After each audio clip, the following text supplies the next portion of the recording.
Welcome to Around Kansas. I'm Deb Goodrich. And I'm Michelle Martin. So I was fortunate enough to be at the Western Writers Conference a couple of weeks ago, and it's always great, to see old friends, to meet new friends, and to recognize some of those friends who have accomplished great things. And Michelle has in her background today a couple of the folks we're going to talk about. Yeah, Deb. Behind me, you see Paul Andrew Hutton, and to many of our viewers, his name will be very familiar for the numerous books that he's written on the history of the American West.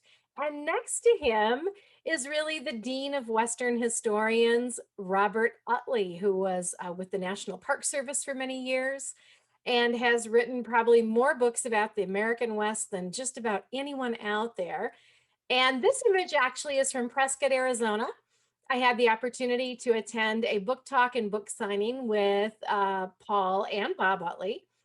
And I have to say, I had my little fangirl moment when I took my copy of Life in Custer's Cavalry about Albert and Jenny Barnett's, who have their connections to Fort Wallace.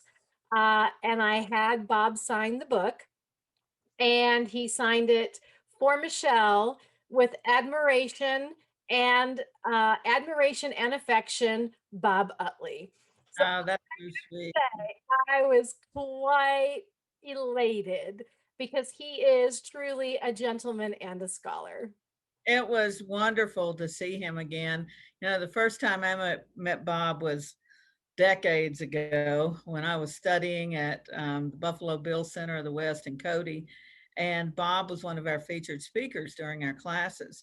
And, he's 2 or 3 feet taller than I am. And my name tag said, that I was from Topeka. And he was peering down through his glasses, Topeka, and talked about how he had researched there at the state archives and just a wonderful gentleman, such a generous man, in addition to being a fine scholar. So that night at the Spur Awards for Western Writers, Paul actually was honored for an article he wrote about Bob that appeared in Roundup magazine, which is our quarterly magazine. And then Bob was honored for a new book. He is still going strong. He's still a historian, still a writer, despite being above 90. So that should be a goal for all of us to keep doing what we love, no matter what age we are. Well, the article that Paul wrote and won his very well deserved Spur Award for was about Bob Utley's career, and in particular reflected on Bob Utley's 90th birthday.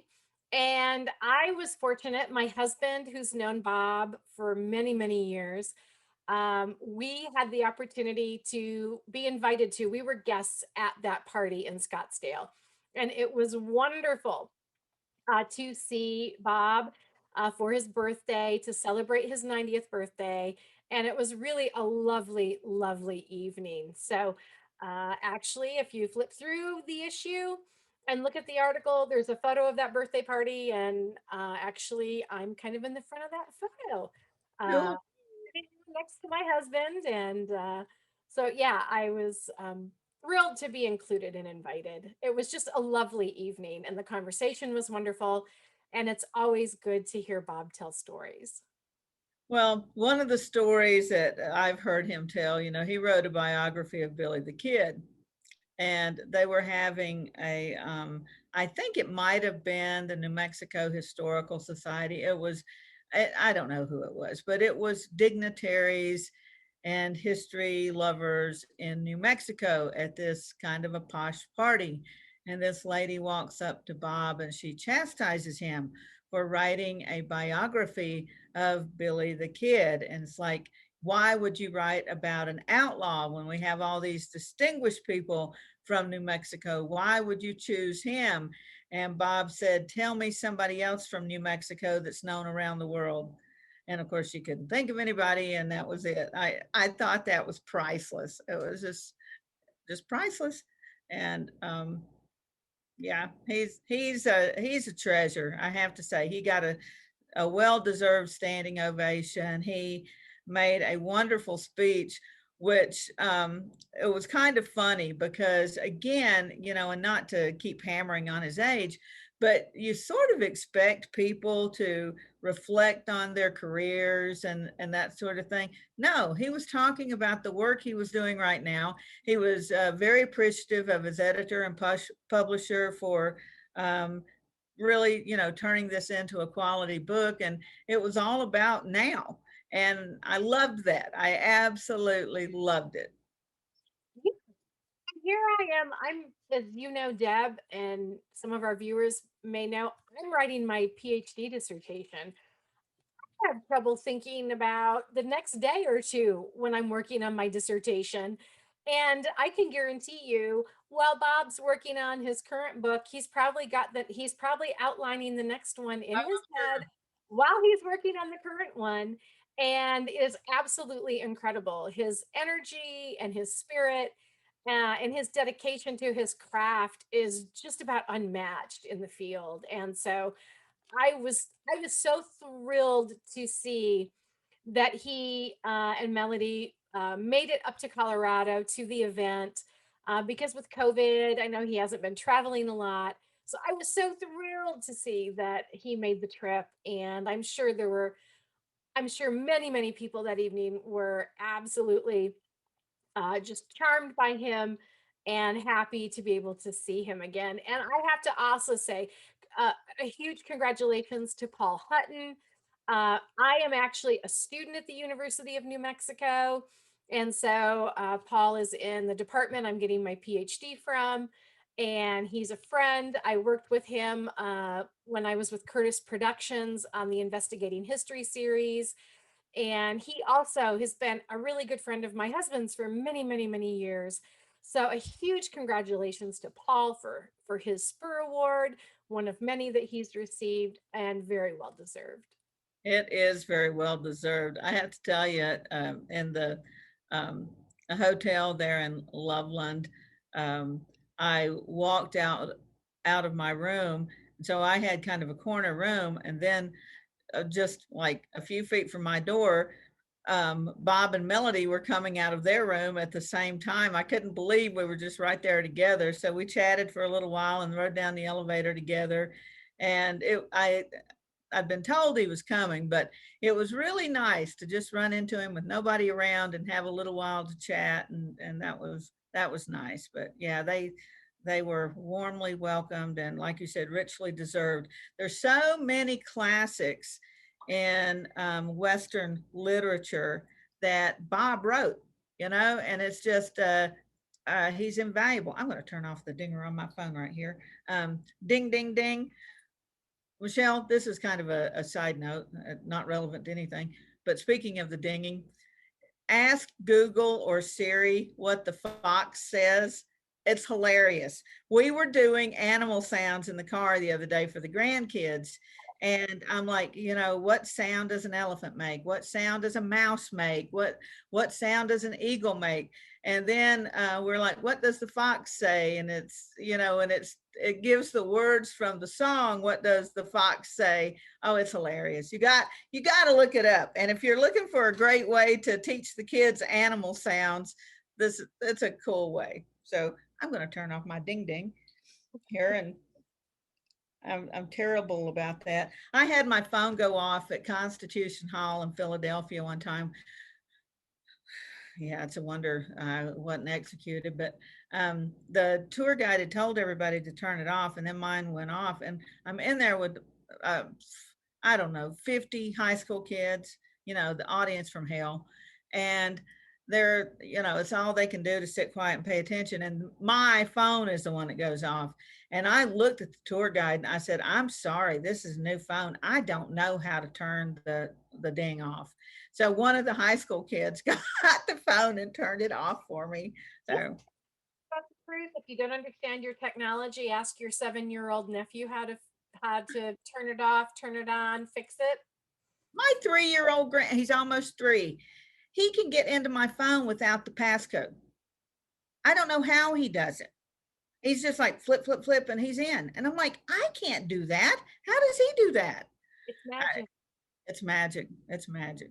So anyway, yeah, a heartfelt congratulations to Paul Hutton for his uh, wonderful article that really resulted from a lifetime of friendship and Yeah. admiration, and to Bob Utley for a lifetime of scholarship and generosity. So Yeah. Like I said, I can't think of two people who are more deserving of their awards. And actually, it's interesting because when I had just started working with Curtis Productions, they had just finished wrapping on a show they did where they interviewed Bob Utley. So I just missed getting to be on crew when Bob was interviewed. But yeah, definitely both are just fantastic. They're generous with their information and their time, and so yeah, richly, wonderfully deserved awards. And for our viewers, if you're not familiar, look up the Western Writers of America on their website, and you can learn more about them. You can actually join. You can subscribe. You can get oh, I publications. got to I got to put in a plug for this. Western Writers of America has created a new program called Packing the West. And this is a series of short videos where these kids go investigate history. It is awesome, awesome. And they are developing a curriculum to go with it. They are actually developing textbooks to go with it that will be available to anybody in the Western states. So they're working with school systems to buy these programs. And I'm telling you, Chris Enns was in charge of this. Um, they knocked it out of the park. They premiered it at the conference, and it's something we all feel so passionately about, is sharing these stories with students and raising up a younger generation to appreciate this incredibly American story. So kudos. I cannot tell you how great this project is. That's that's fantastic, and I think you and I both are in agreement that the younger we get students hooked on history, the better. Yeah. And what I love about history is that there are so many aspects to one particular story. And so you don't run out of research material. You can look at a particular event or a particular state from one particular group's point of view or lens, and then you can flip it and look at it from another group. I mean, Kansas, you can look at it from the perspective of territorial folks moving in who are from the Northeast. You can look at it from the Southerners coming in. You can look at it from the perspective of Native people. And then when we get to statehood, you can look at it from the perspective of immigrants. I mean, there's so many different perspectives and layers to history. The research possibilities and the learning possibilities are limitless. They really are. And we have a limited amount of time to talk, so we will stop right there, and we will be back talking about wildlife, and we've got a really cool story for you today. Stay with us.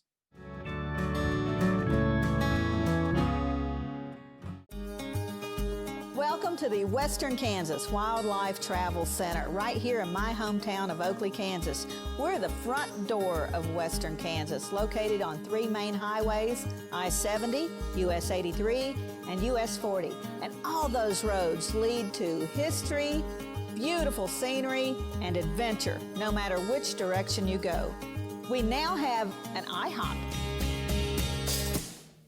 That brand that you've trusted up and down the road in all your travels is staffed with local folks, real people just like you and me, and we're waiting on you to join us. So for fun, adventure, fuel up, fuel your body, and let's have some fun.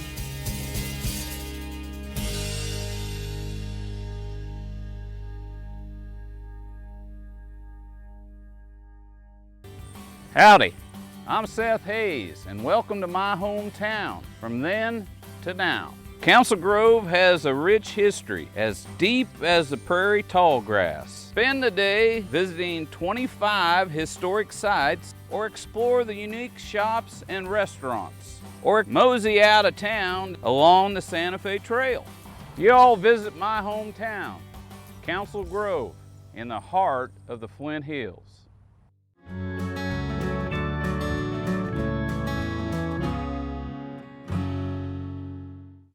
Welcome back. And if you recognize the little picture book behind me, you're not by yourself.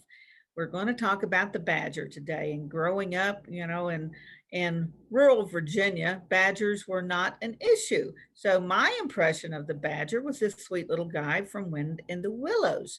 I did see one run over on I-70 the other day, but we have them all over, but we rarely see one, just every now and then.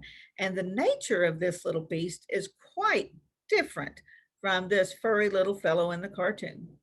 Well, Deb, I grew up in Michigan, and as a Michigander and a Michigan Wolverine in particular, we don't like badgers because badgers are from that state across the big lake, Wisconsin. Those badgers out of Madison.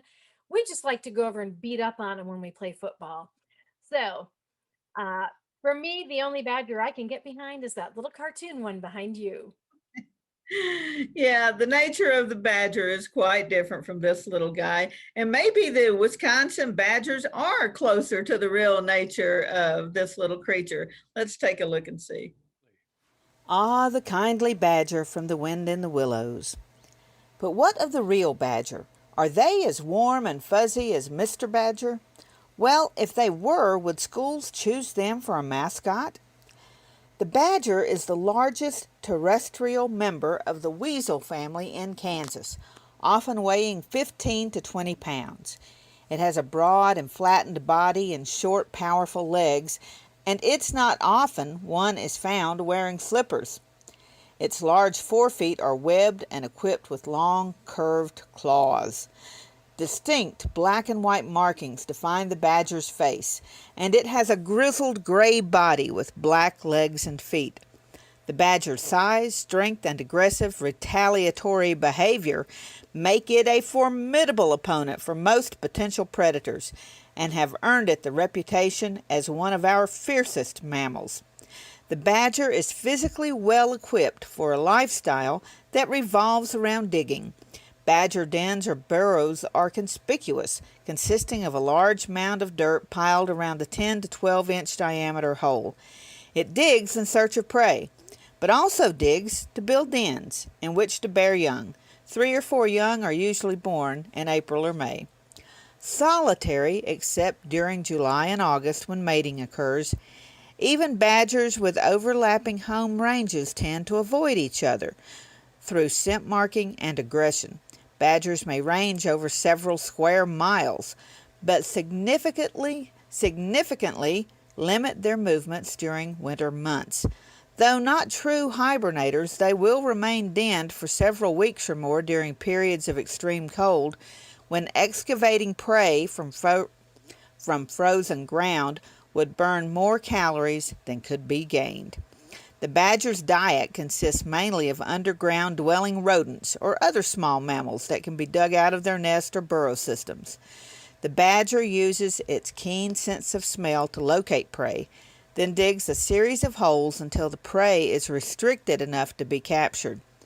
Badgers prey upon prairie dogs or ground squirrels, pocket gophers, mice and voles.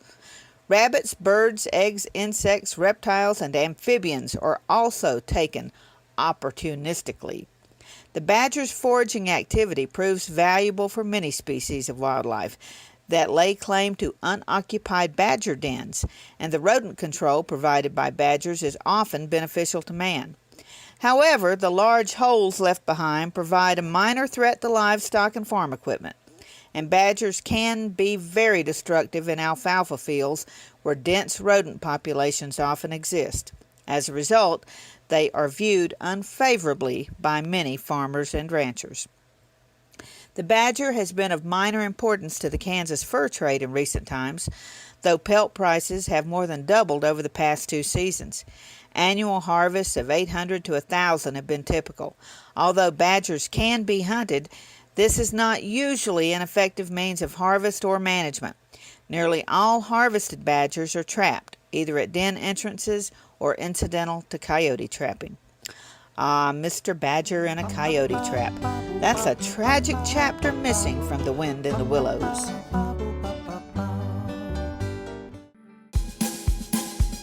Okay, looks like it's time for our tour. Welcome to the Fort Wallace Museum. Here at the museum, you're going to find some really interesting stuff like our replica stagecoach from the Butterfield Overland Dispatch. We've got facades from the fort buildings. We've got an 1870s flag. There's a plesiosaur that was discovered locally. We've got the Ray pump organ collection. We're a little bitty place with a great big story, and we'd love to have you. In 1821, a trade route was opened from Missouri in the United States across prairies and mountains to Mexico. In 2021, we will mark 200 years of epic conflicts and grand adventures, larger-than-life personalities, and sweeping landscapes. Join us on an historic journey. The Santa Fe Trail lives on. Find us on social media or santafetrail.org.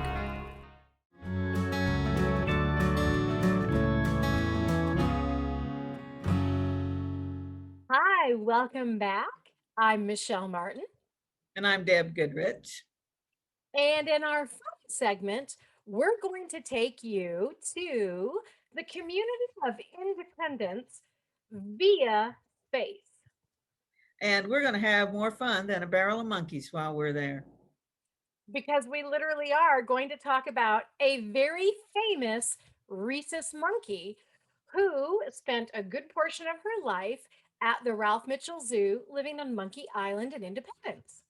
A lot of you will recall that a lot of zoos had monkey islands. Topeka had a really extensive monkey island there. And, that was gone by the time I'd moved to Kansas, but everybody I knew talked about it. Bill Rippon showed me pictures of Monkey Island, and there were other zoos, that had I guess that was the fashion, monkey, everybody had to have a monkey island to prove how cool they were, but a very special monkey lived at Monkey Island in Independence.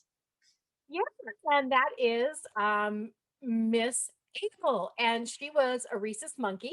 She was one of a pair, along with her cohort, Miss Baker.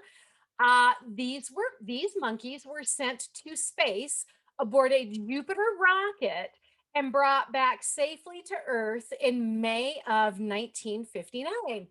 It's amazing.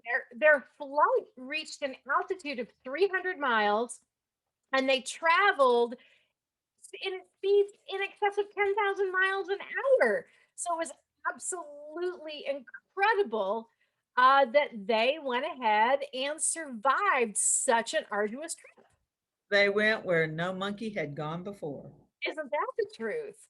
And of course, then they come back to Earth and they became instant celebrities. And of course, Miss Abel is known because she was born here in Independence at the zoo. And Did they have like tryouts, Michelle? I mean, how did they pick Miss Abel? What did she stand out? And why girl monkeys? Was there a special reason they picked girl monkeys? Do you know? I don't know. I don't know if the female monkeys were more trainable than the males. Who knows? I mean, let's face it, if we have humans as any kind of indicator, ask any wife. I mean, seriously, can we train our husbands real well? I don't think so. So maybe that's why. Maybe the females were trainable and followed directions better, or who knows? Followed directions. That's a good one, Michelle. Yeah, they followed directions. Yeah, so that automatically eliminates the male of the species right there. So, yeah, but I've often thought about that. Was she jumping higher than the other monkeys? I mean, what was it that made her stand out, or was she the only one they could catch? I mean, really, what was the deal? Today, if you want to see where Miss Abel lived, you can go to the Ralph Mitchell Zoo in Independence, and it is a lovely zoo. The zoo, they have a lovely park. It is one of, if you will, the crown jewels of Independence, Kansas. And during the summer, it is packed with families, and it's a lovely place. It's a great place to take the kids. You can let them get out, run their little legs off. You've got a park. You can see Monkey Island. And then you can go ahead and go across the street from the park. I know there's a Dairy Queen across the street. Now, if you are the genealogy kind, or if you are really into Little House on the Prairie, the zoo and the park are very close to the cemetery in Independence. They've got a cool cemetery. It's Yes, gorgeous. and you can actually visit the grave of Dr. George A. Tan. And if you've read Little House on the Prairie, you will remember Doc Tan as the African American doctor who saved the Ingalls family from fever and ague, which is malarial fever. So you can go visit Doc Tan and pay your respects. I love that. I love that cemetery and that gorgeous rock wall. That, oh my goodness, it's I can't think of another one in Kansas that's that extensive. Maybe Leavenworth. I don't know. Or um um where is it? Mound City. Mound Yeah. City's got a little rock wall around the I've got no words today, around the U.S. cemetery there. There's a little part of it that's a national cemetery, and they've got the beautiful little rock wall. So I don't know if those are all from the era where they were just building rock walls, but WPA, maybe, I don't know, but it is beautiful. Independence is a great little town, and my friend Tony Boyles grew up there, and of course she was always going home. They would have her sisters would all get together for Neowalla. And so if you combine Neowalla, which is a huge festival now, what, you know, Halloween spelled backwards, if you combine Neowalla with visiting the cemetery, I think that would make for a real cool weekend trip. Exactly. And you know, Independence, the downtown has undergone this wonderful transformation. The Chamber of Commerce, the city, the CVB, they have all done an amazing job. And I worked at as the director of Little House on the Prairie Museum, which is south of town, which you can also visit very easily if you go to Independence. But I tried to do quite a bit in town as well, and got involved in initiatives in town. And I have to say, the transformation that it went through just in the years that I lived, the 8 or 9 years I lived down in Bartlesville and would drive to work and be in Independence, is nothing short of amazing. The downtown has incredible shops. One of my favorites is Magnolia. You've definitely, if you love candles, if you love scented body products, tea, home scents, home decor, go visit Magnolia downtown. I actually order from them online because I miss it so much. You can visit them. There are great restaurants in downtown. And the museum and art center in Independence is wonderful. They've got a great museum. They bring in wonderful traveling exhibitions, and they do a whole host of events throughout the year. Michelle, is Alf Landon's home a private residence, or is it, what is the deal with his house? I can't remember. Landon's home actually is not a private residence. It is I believe it is now owned by a nonprofit. Uh-huh. And one of the things that happens every year, the Independence Community College hosts the William Inge Festival. Sure, And right. so during the Inge Festival, they give tours of of Landon's home. And I believe the hope was that they would be able to have their Inge playwrights and residents stay in the Landon home. That would And I be know cool. that was in the works at one time. Uh-huh. Uh, so, you know, Independence is really this incredible artistic hub when you Yes. take the fact that William Inge is from there. His play Picnic, that was turned into a great Hollywood film with William Holden, hunky William Holden. Yeah. Um, you know, amazing film. That was took place in Independence. A Uh, lot of our viewers will remember Frankie C just was obsessed with that film. And I think, if you go back to the archive, I don't know, Frankie might have done 10 segments on Picnic. Everything you ever wanted to know about Picnic is in our archives with Frankie talking about it. I just roll my eyes every week. I'm like, Frankie, what are you going to talk about? Picnic. And I'm like, oh my God, didn't we do that last week? No, I've got something else. So every week for weeks we did Picnic, and it was all good, but we really gave Frankie some grief over that. You know what Frankie may not have known? Native Kansan and broadcast journalist Bill Curtis, while he was in high school, he actually was in a production of Picnic. And I do happen to know that there is a cast photo that was shot on the porch of a house in Independence. And it is a young Bill Curtis in his football days at Independence High School. And he is shirtless in the photo. And I know when I worked for him, William, I gave him tons of grief about that. I said, "Oh, boss, how could you do that? Don't you know that's going to find its way to the internet one day?" Um, but Picnic is really a huge part of Independence's cultural life and story. And so, of course, the Inch Festival. And now, actually, in Independence, I believe this summer, they are going to have the Astra Arts Festival again. And before I moved, I was on the first Astra Arts Festival planning committee. And I know they do it every few years, and they bring all kinds of artistic endeavors to town. And the first festival was fantastic.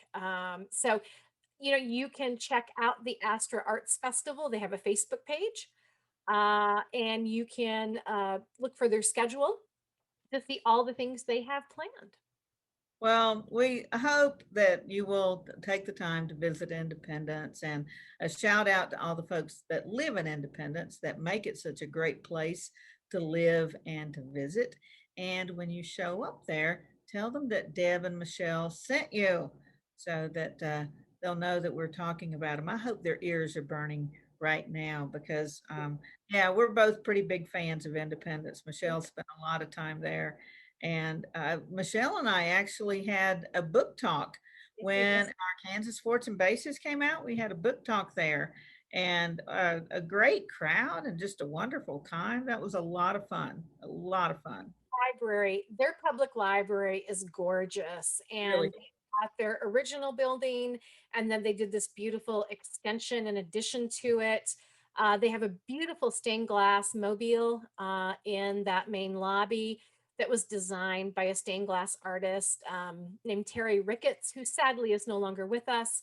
But Terry was an amazing stained glass artist. So yeah, their library is beautiful. Like I said, great shops, great restaurants, great art, great history, and wonderful people who are always willing to roll out the welcome mat for visitors. So please do stop by Independence this summer. All righty. Well, that's it for today. We hope you had a great time visiting Independence and learning about all the other cool stuff we talked about, visiting with Mr. Badger. So until next time, I'm Deb Goodrich, And I'm Michelle Martin. and we will see you somewhere around Kansas.